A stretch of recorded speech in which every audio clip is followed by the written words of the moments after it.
What are the worst superhero shows of all time? Of course, that can be subjective, but today we'll check out 10 of the worst.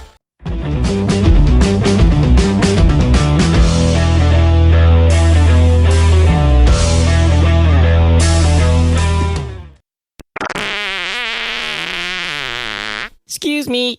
Number 10, Swamp Thing. Once again, another television show intended to piggyback off the success of the movies. Even Dick DeRock reprised his role as Swamp Thing, but the problem was, the Swamp Thing movies weren't all that great to begin with, so a much lower television budget wasn't gonna do them any favors. The villains are laughable and the fight scenes are pretty bogged down thanks to the 80-pound costume.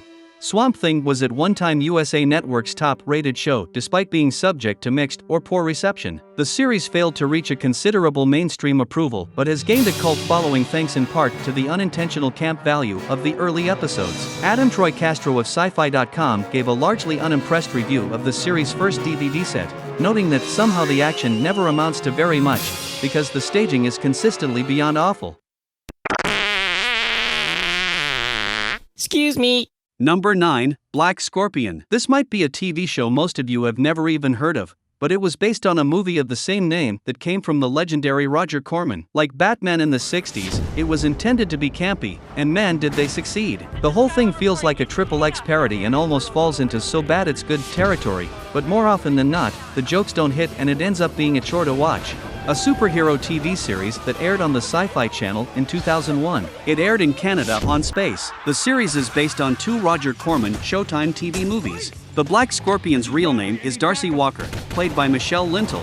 She lives in Angel City, a fictionalized version of Los Angeles, where she works as a police detective. Darcy's father was shot by the city's crooked district attorney. The DA was arrested, but the charges were suspiciously dropped. That was when Darcy decided to take to the streets as the vigilante, Black Scorpion. Episodes from the series were combined into straight-to-video movies, with episodes 1 and 2 as Black Scorpion Returns released in 2001 and episodes 1, 3, and 8 as Sting of the Black Scorpion released in 2002. Excuse me. Number 8, The Amazing Spider-Man. It is the first live-action television series featuring Spider-Man and was shown on CBS in the United States from September 14, 1977 to July 6, 1979. Though it was a considerable ratings success, the CBS series was cancelled after just 13 episodes. The only characters to appear regularly in both the television series and comics were Peter Parker's Spider-Man, played by Nicholas Hammond, J. Jonah Jameson, played by David White in the pilot, and Robert F. Simon in the series, and Aunt May. It's almost not fair to even consider The Amazing Spider-Man since it was a product of the 70s, but it just got so much wrong. For starters, Aunt May is literally played by a different actress in every episode she appeared in, and Spider-Man never makes any quips while he's fighting, which was pretty much what Spider-Man was most famous for. Even Stan Lee has gone on record of saying how much he hated this show.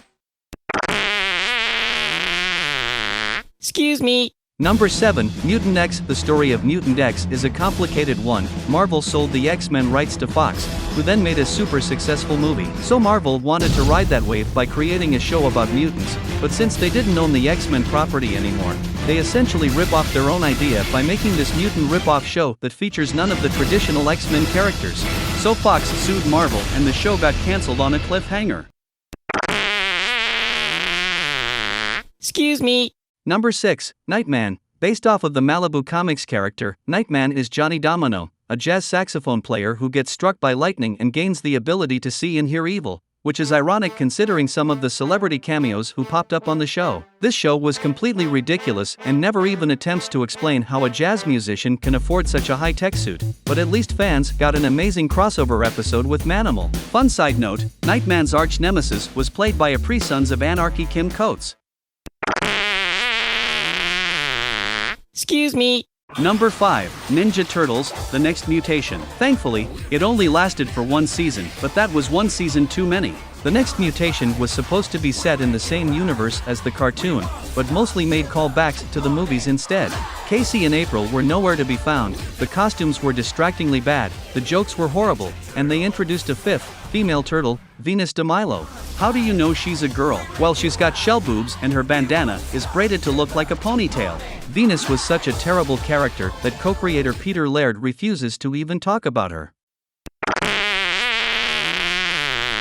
Excuse me.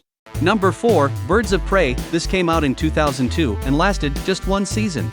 The series takes place in a Gotham City abandoned by Batman. Despite the series' debut garnering ratings of 7.6 million viewers at the time, the network's largest premiere in the 18 to 34 demographic, the series was cancelled after ratings fell sharply in subsequent weeks. 13 episodes were produced and aired in total. Ashley Scott reprises her role as Helena Kyle for the Arrowverse crossover event Crisis on Infinite Earths, which retroactively establishes the world of Birds of Prey as Earth 203 before the Anti-Monitor destroys it. Dina Meyer additionally reprises her role as Barbara Gordon, though only in an uncredited vocal capacity.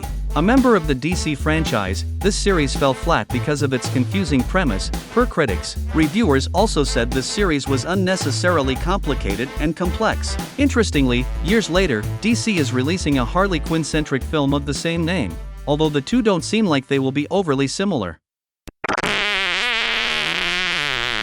Excuse me. Number 3, Painkiller Jane. Based on a comic book, the sci-fi series stars Christina Loken as the titular Jane, a woman with special healing powers. It aired in 2007 and lasted for just one season, which critics called flat and not suspenseful enough. The series stars Loken as Jane Vasco. She begins as a DEA agent, where in the course of her work she encounters Andre McBride, who is the leader of a team of agents working for an unspecified government agency. During the pilot episode, Vasco discovers that she has superhuman abilities, supernormal regenerative powers bordering on invulnerability. This is realized when she is pushed through a 40-story window and falls to her apparent death, only to later revive and recover completely. Excuse me. Number 2, The Powers of Matthew Star, an American sci-fi television series that aired on NBC on Friday evenings from September 17, 1982 until April 8, 1983. It starred Peter Barton as the title character, the alien Prince Matthew, Ehawk, star of the planet Quadris, who used his powers to fight crime. Also starring were Amy Steele as Pam Elliott, Matthew's girlfriend at Crestridge High, and Louis Gossett Jr. as Walt Die Shepherd, Matthew's guardian. In 2002, The Powers of Matthew Star was ranked number 22 on the list of TV Guide's 50 Worst TV Shows of All Time. On June 7, 2020, the program began airing in syndication on Sunday mornings at 6 a.m. as part of MeTV's Super Sci-Fi Saturday Night Block. Star Trek actors worked behind the scenes in a few episodes. Leonard Nimoy directed the episode Triangle, and Walter Koenig wrote the episode Mother.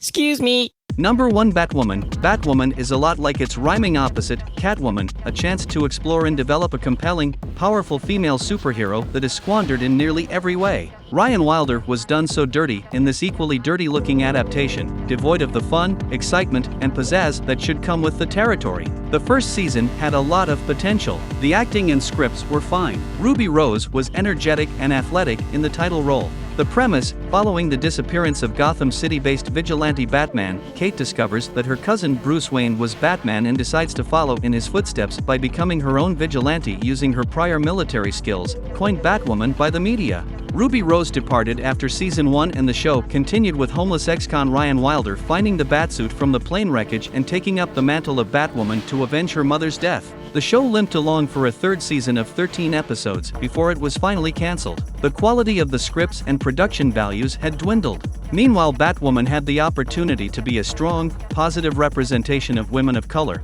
but it was far from strong or positive. That was our show. Do you agree with our list? What was your least favorite superhero show? Did you like any of the shows presented here? Can you think of other worse shows that we could have added?